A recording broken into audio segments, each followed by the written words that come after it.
चलिए, मैं समृद्धि सिंह आपके लिए लेके आई हूँ आगे का 3 प्रश्न समझाने के लिए।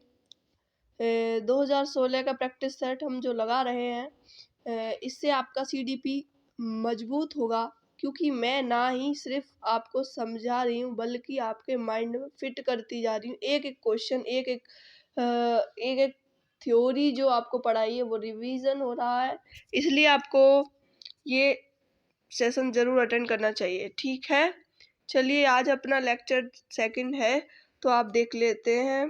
प्रैक्टिस सेट में PYQ दूसरा है ये। ठीक है, चलिए। तो ये क्वेश्चन दिया हुआ है, राष्ट्रीय पाठ्यचर्या की रूपरेखा NCF 2005 के अनुसार शिक्षक की भूमिका है। क्या भूमिका है शिक्षक की, बताइए। क्या शिक्षक सत्तावादी होना चाहिए, क्या अधिनायकी होना चाहिए, या अनुमति परक होना चाहिए, और या फिर ऑप्शन डी सुविधादाता होना चाहिए। तो आपको क्या लगता है? सच सच बताना, आपको जो भी लगे कमेंट करके बताना। क्यों? क्योंकि इससे आपका डायग्नोस टेस्ट भी हो जाएगा, आप पता चलेगा आपको कितना आता है, और ना नंबर बनाते हुए चलना, देखना कितने आपको आते हैं, प्रश्न कितना अच्छा करते हो आप। ठीक है, चाहे कम सीखो पर अच्छा सीखो एक समय में। यदि आप ऐसा करते हो तो आप बहुत कुछ सीखते हो। इसलिए आप राष्ट्रीय पाठ्यचर्या रूपरेखा NCF 2005 के अनुसार शिक्षक की भूमिका है कि शिक्षक सुविधादाता होना चाहिए। बताया ना पहले थ्योरी में, शिक्षक क्या होना चाहिए? एक हेल्पर के रूप में होना चाहिए। इसका फोल्डिंग जो देता है वह टीचर ही तो होता है, तो वही तो बताना है। सुविधादाता, यहाँ पे हम सत्तावादियों का क्या करेंगे, अनुमति परक का क्या करेंगे, अधिनायकी का क्या करेंगे। सुविधादाता हो बस, काम चल जाएगा बच्चे का। तो राष्ट्रीय पाठ्यचर्या की रूपरेखा NCF 2005 के अनुसार शिक्षक की भूमिका है कि सुविधादाता के रूप में होना चाहिए, जो इसका फोल्डिंग दे चुके बच्चों को। ठीक है, सहायक शिक्षक सहायक के रूप में। कभी भी चाइल्ड डेवलपमेंट पढ़ोगे तो बस यही होना चाहिए कि शिक्षक सहायक के रूप में होना चाहिए, हो जाएगा काम बच्चे का। तो भूमिका सुविधादाता के रूप में होना चाहिए, बालक की कमियों को दूर करे तथा मैत्रीपूर्ण संबंध बनाए, एक फ्रेंड टाइप में रहे। अनुसंधान, दूसरा क्वेश्चन है,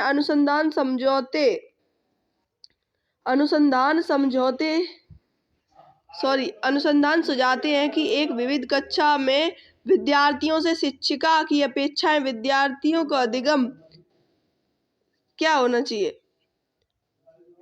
विद्यार्थियों में शिक्षिका की अपेक्षाएं विद्यार्थी अधिगम पर महत्वपूर्ण प्रभाव छोड़ती हैं।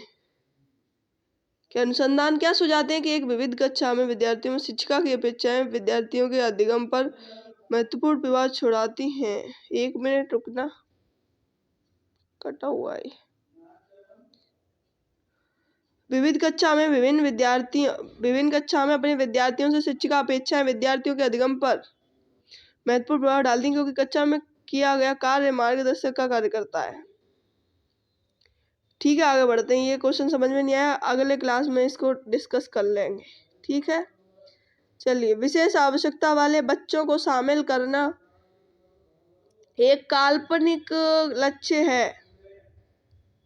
क्या है? आपको क्या लगता है? विशेष आवश्यकता वाले बच्चे हैं, उनको शामिल किस में करना चाहिए? उसको शामिल करना क्या है अपने लिए? एक लक्ष्य है, एक काल्पनिक लक्ष्य है। क्या करेगा काल्पनिक लक्ष्य का? कुछ भी नहीं होता, ये कुछ नहीं हुआ।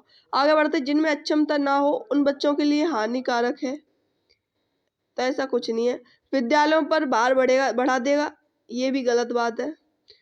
शिक्षण के प्रति दृष्टिकोण विषय वस्तु और परिवर्तन की अपेक्षा रखता है, तो ये बात सही है।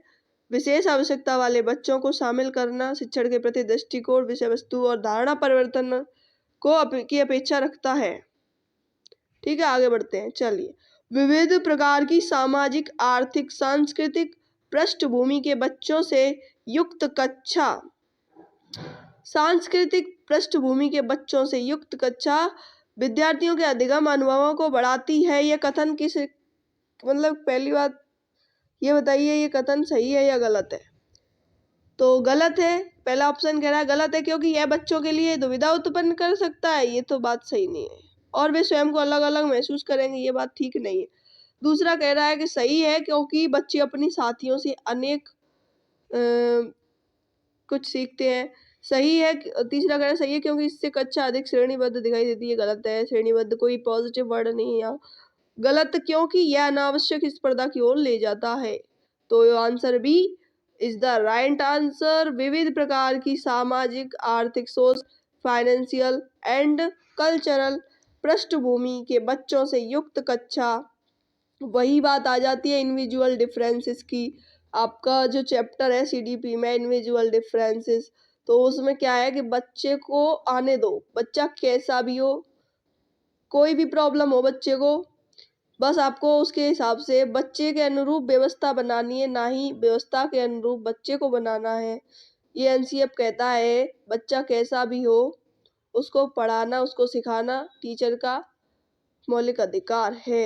इसलिए विविध प्रकार की सामाजिक, आर्थिक और सांस्कृतिक पृष्ठभूमि के बच्चों से युक्त कक्षा सभी विद्यार्थियों के अधिगम अनुभवों को बढ़ाती है, ना कि घटाती है। यह सही है क्योंकि बालक का विकास अपने साथी समूह, पीयर ट्यूटोरियल में अच्छे से होता है और वह अपने मित्रों के द्वारा अच्छा कौशल सीखता है। तो यही है, मतलब बच्चा कोलैबोरेटिव प्रोजेक्ट में अच्छा करेगा, अच्छा सीखेगा, ना कि अकेले।